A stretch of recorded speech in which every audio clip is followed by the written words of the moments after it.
পরিকল্পনা করে তারা মুসলমানদের বাদ দিচ্ছে। এদের একটাই লক্ষ্য, সেটা হচ্ছে যেই পশ্চিমবঙ্গ থেকে আমার 1.5 কোটি বা 2 কোটি লোককে বাদ দিতে হবে। এসআইআর এর নামে এই মারণযজ্ঞ বন্ধ করুক। শুভেন্দু অধিকারীরা বলে যাচ্ছে যে হিন্দুদের কিচ্ছু হবে না, সবাই নাগরিকত্ব পাবে, মুসলমানদের নাগরিকত্ব হারানো হবে, মানে কেড়ে নেওয়া হবে। এই এসআইআর-এ এরা অদ্ভুতভাবে শুধু মানুষকে বাদ দিয়ে নাগরিকত্ব হরণ করে, এটাই লক্ষ্য। ইলেকশন কমিশন পুরো এসআইআর প্রক্রিয়া চলাকালীন 10 জন রোহিঙ্গা বাংলাদেশির নাম তারা প্রকাশ করতে পারেননি। এরা যে মোদির চাকর, এটা পুরো বোঝা যাচ্ছে যে শুভেন্দু অধিকারী মোদির চাকর, দালাল। সরকারি হস্তক্ষেপে আমাদের ফেসবুক পেজটি বন্ধ করে দেওয়া হচ্ছে।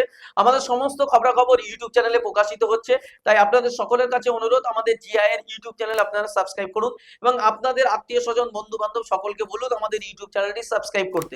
এবং পাশাপাশি বলবো, যারা আমাদেরকে ভালোবাসেন, আমাদের খবরগুলো আরো বেশি মানুষের কাছে পৌঁছে দেওয়ার জন্য আমাদেরকে আর্থিকভাবে আপনারা সহযোগিতা করুন। স্ক্রিনে যে কিউআর কোড দেওয়া আছে সেখানে স্ক্যান করে আপনারা আপনাদের যতটুকু সাধ্য যে যা পারবেন আর্থিকভাবে সহযোগিতা করে আমাদের পাশে দাঁড়ান।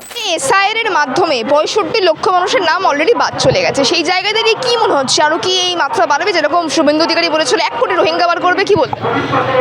মানে যার নাম করলেন শুভেন্দু অধিকারী, ইনি তো মিথ্যের ফানুস তৈরি করেন এবং উনি বলেছিলেন যে কোটি কোটি রোহিঙ্গা নাকি এ রাজ্যে রয়েছে।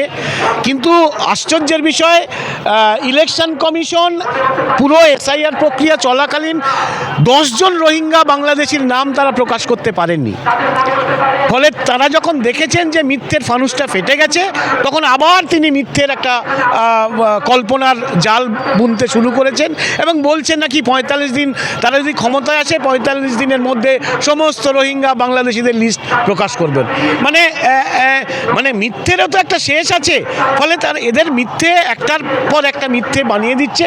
কিন্তু মুশকিল হলো, এরা যে ন্যারেটিভটা নামাচ্ছে সেই ন্যারেটিভটা সমাজের বুকে থেকে যায় এবং সমাজে বিভেদ তৈরি করে। মানুষে মানুষে যে বিভেদ, সেটা বিভেদ তৈরি করে। কে ক্ষমতায় আসবে সেটা নিয়ে আমাদের কোনো মাথা ব্যথা নেই। কিন্তু এসআইআর প্রক্রিয়ায় যে কয়েক লক্ষ মানুষ বাদ গেল, শ্রমজীবী মানুষ এ রাজ্য থেকে বাদ গেলেন, তারা কিন্তু মানে দেশ গঠনে তারা উদয়াস্ত পরিশ্রম করেন, মাথার ঘাম পায়ে ফেলে তারা কিন্তু তারা ফসল ফলান, কারখানায় কাজ করেন, নির্মাণ করেন। কিন্তু দুটো কাগজ নেই বলে তাদের নাগরিকত্ব থাকবে না, তাদের ভোটাধিকার থাকবে না, এইটা মানুষ মেনে নেবে না, আমরাও মেনে নিচ্ছি না। তাই প্রথম দিন থেকে আমরা লড়াই করে এসেছি, রাস্তায় থেকেছি। আজও আমরা চূড়ান্ত তালিকা প্রকাশের দিন আমরা সভা করছি কলেজ স্ট্রিটের মোড়ে। এই জায়গায় প্রশ্ন করবো, যে প্রক্রিয়া শুরু হয়েছে বা যে চিত্র আমরা দেখতে পাচ্ছি যে কত মানুষের নাম বাদ যাচ্ছে, তাহলে কি বিজেপির কথাটাই একপাক্ষিকভাবে পূরণ হতে চলেছে? বিজেপি তাহলে সফল হলো? হ্যাঁ, আমরা তো মনে করি আসলে এই যে প্রতিষ্ঠানগুলো, সেই প্রতিষ্ঠানগুলোকে বিজেপি চালিত করছে এবং তাদের কথা মতোই চলছে। ফলে মানে অদ্ভুত বিষয়, মতুয়ারা সিএ যে আইন প্রকাশিত 2003-এ, সেই সিএ অনুযায়ী হিন্দু মতুয়াদের তারা কিন্তু এখনো নাগরিকত্ব পায়নি। আর এরা শুভেন্দু অধিকারীরা বলে যাচ্ছে যে হিন্দুদের কিচ্ছু হবে না, সবাই নাগরিকত্ব পাবে, মুসলমানদের নাগরিকত্ব হারানো হবে, মানে কেড়ে নেওয়া হবে। আসলে পুরোটাই মিথ্যে। শ্রমজীবী, আমরা ওইভাবে দেখি না, শ্রমজীবী মানুষ, তাদের নিম্নবর্ণের হিন্দু আছে, তাদের মধ্যে মতুয়া সম্প্রদায়ের মানুষ আছে, তাদের মধ্যে মুসলমান সম্প্রদায়ের মানুষ আছে। এই শ্রমজীবী মানুষের নাগরিকত্ব এবং ভোটাধিকার কাড়ার পরিকল্পনা। মুসলিমদেরকে কি ভোট দেওয়ার কোনো অধিকার নেই? তারা কি বাংলাদেশি? এখন ওরা তো এইভাবে ন্যারেটিভটা চালানোর চেষ্টা করছে সমাজের বুকে, কিন্তু এই ন্যারেটিভটা চলবে না এবং কিছু মুসলমান তারা বাদ দেবে, এটা তারা ঠিকই করেছে। কিন্তু তবুও পরিকল্পিতভাবে, একদম পরিকল্পনা করে তারা মুসলমানদের বাদ দিচ্ছে, নিম্নবর্ণের হিন্দুদের বাদ দেবে, মতুয়া সম্প্রদায়ের মানুষদেরও বেশ কিছু বাদ পড়বে। ফলে এইটা একটা পরিকল্পনার অংশ এবং মানুষ কিন্তু এর বিরুদ্ধে লড়াই করবে, জঙ্গি লড়াই করবে, রাস্তায় কিন্তু নামবেই, এই বিশ্বাস আমাদের আছে। বিজেপি তো আগে থেকেই দেখতে পাচ্ছে যে কেন্দ্র বাহিনী নামিয়ে দিয়েছেন, সেই জায়গায় দাঁড়িয়ে সাধারণ মানুষ কতটা লড়াই করতে পারবে? দেখুন, ইতিহাস কিন্তু শাসকরা তৈরি করে না, ইতিহাস লেখা হয় হয় শ্রমজীবী মানুষের লড়াইয়ের ইতিহাস, ইতিহাস লেখা হয় লড়াকু মানুষের ইতিহাস। ফলে আজকের দিনে যারা লড়বেন তারাই ইতিহাস তৈরি করবেন। ওই বিজেপি ক্ষমতার জোরে যে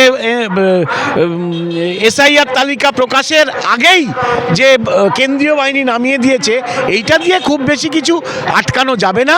মানুষ কিন্তু রাস্তায় নামবে, ওই কেন্দ্রীয় বাহিনী আসুক, মিলিটারি নামুক, সামরিক বাহিনী নামুক, যাই নামুক, মানুষের যখন জীবন মরণের সমস্যা, মানুষ কিন্তু রাস্তায় নামবে এবং এর বিরুদ্ধে প্রতিবাদ করবেই। বিভিন্ন জায়গায় দেখতে পাচ্ছি যে মানুষের নাম বাদ যাচ্ছে, ইচ্ছাকৃতভাবে নাম বাদ দেওয়ার প্রক্রিয়া করা হচ্ছে এসআইআর এর মাধ্যমে। নাম বাদ দেবার জন্য যে নাম বাদ দেয়া বা রাখা, এটার একটা নির্দিষ্ট ক্রাইটেরিয়া থাকে। এরা যেটা করেছে, প্রতিদিন নিজেদের সুবিধা মতো ক্রাইটেরিয়া বদলেছে। পৃথিবীতে এই নিয়ম কোনোদিন হতে পারে না। তুমি যদি পরীক্ষা দিতে বসো, পরীক্ষার আগে তোমার একটা সিলেবাস থাকবে, সেই সিলেবাস অনুযায়ী তুমি পড়াশোনা করে যাবে, পরীক্ষা দেবে। তোমার যদি প্রতিদিন পরীক্ষা দিতে দিতে যদি প্রতি মুহূর্তে সিলেবাস চেঞ্জ হয়, তাহলে যে অবস্থাটা হয়, আজকে এরা সেটাই করেছে। এদের একটাই লক্ষ্য, সেটা হচ্ছে যে যেন তেন প্রকারে আমার একটা কোটা আছে, যে এই পশ্চিমবঙ্গ থেকে আমার 1.5 কোটি বা 2 কোটি লোককে বাদ দিতে হবে, সেটা হচ্ছে তার ঘাড় ধরে বাদ দেওয়া। মানে আমার একটা গল্প এখানে মনে পড়ছে, যে সেই পাহাড়ে একটা বাঘ জল খেতে গিয়েছিল, একটা ছাগলের বাচ্চাও জল খেতে গিয়েছিল। বাঘটার খুব ইচ্ছে হলো ছাগলের বাচ্চাটাকে খাবে। সে ছাগলের বাচ্চাটাকে বললো যে তুই আমার জল ঘোলা করছিস। ছাগলের বাচ্চাটা বললো যে আমি নিচে আছি, আমি তোমার জল ঘোলা করছি না। তখন বাঘ বললো তাই তুই যদি না করে থাকিস, তোর বাবা ঘোলা করেছিল বা তোর ঠাকুরদা ঘোলা করেছিল। এদের যুক্তিটা সেরকম, যে কোনো উপায়ে মানুষকে বের করে দেওয়াটাই এদের লক্ষ্য। এরা কর্পোরেটের একটা ডিজাইন, সেই ডিজাইনে যে এনআরসি হচ্ছে, সেই এনআরসি করার উদ্দেশ্যে এই এসআইআর এ এরা অদ্ভুতভাবে শুধু মানুষকে বাদ দিয়ে নাগরিকত্ব হরণ করো, এটাই লক্ষ্য। এরা যে মোদির চাকর, এটা পুরো বোঝা যাচ্ছে যে শুভেন্দু অধিকারী মোদির চাকর, দালাল, আরও যত কিছু খারাপ কোয়ালিটি থাকে মোদির, সব মোদির হয়ে শুভেন্দুর এইগুলো হচ্ছে দালালি। সুকান্ত শুভেন্দু যা করছে, সেই দালালিগুলো বন্ধ করুক, বন্ধ করে মানুষ মারার যে যন্ত্র, সেটাকে বন্ধ করুক, সেটাকে বন্ধ করে যাতে লক্ষ লক্ষ মানুষ যাতে বাঁচে, তারা যাতে সাধারণ মর্যাদা পায়, তারা যেন নিজেদের স্বাধীনতা নিয়ে বাঁচতে পারে, সেই চেষ্টা তারা করুক। তারা এই মারণযজ্ঞ বন্ধ করুক। আমার সবচেয়ে বড় আবেদন, এসআইআর এর নামে এই মারণযজ্ঞ বন্ধ করুক। শয়ে শয়ে মানুষ যে মারা যাচ্ছে, যাদের ফ্যামিলি থেকে তারা যাচ্ছে, তাদের ক্ষতি হচ্ছে। কিন্তু এই মোদি, এই শুভেন্দু, এই সুকান্ত, এদের কি হচ্ছে? কোনো লোকের কোনো আওয়াজ নেই। এরা যে মারা যাচ্ছে, তার ফলে কোনো লোকের কোনো আওয়াজ নেই যে এরা এই কারণে মরছে, ওই কারণে মরছে। এই যে এসআইআর এর জন্য এত লোক মরছে, তার জন্য তাদের কোনো হেলদোল নেই, তাদের কোনো আপত্তি নেই। সারাক্ষণ তারা পশ্চিমবঙ্গের উন্নতির কথা বিন্দুমাত্র চিন্তা না করে তারা শুধু এই সমালোচনা করে যাচ্ছে। আমি অন্তত মনে করি, আমি যদি সাধারণ নাগরিক হই বা আমি যদি কোনো পাওয়ারে থাকি, তাহলে আমার যতটুকু ক্ষমতা মানুষের উন্নতি করার, সেই উন্নতিটা আমি আগে করে আমি দেখাবো যে দেখো আমার ক্ষমতার আমি প্রয়োগ করেছি। আমি তার অপব্যবহার করে, তার সমালোচনা করে সেটাকে আমি নষ্ট করিনি। আমি কখন তার মানুষের কাছে ভোট চাইতে পারি? যখন আমি মানুষের জন্য কিছু করব। আমি মানুষের জন্য কিছু করছিই না, শুধু সমালোচনা করে ভোট আদায় করব, এটা কখনো হতে পারে না। এটা হতে পারে না, বিশেষ করে পশ্চিমবঙ্গে এটা হবে না। বিজেপি পশ্চিমবঙ্গ থেকে নির্মূল হবে, এটাই আমার বড়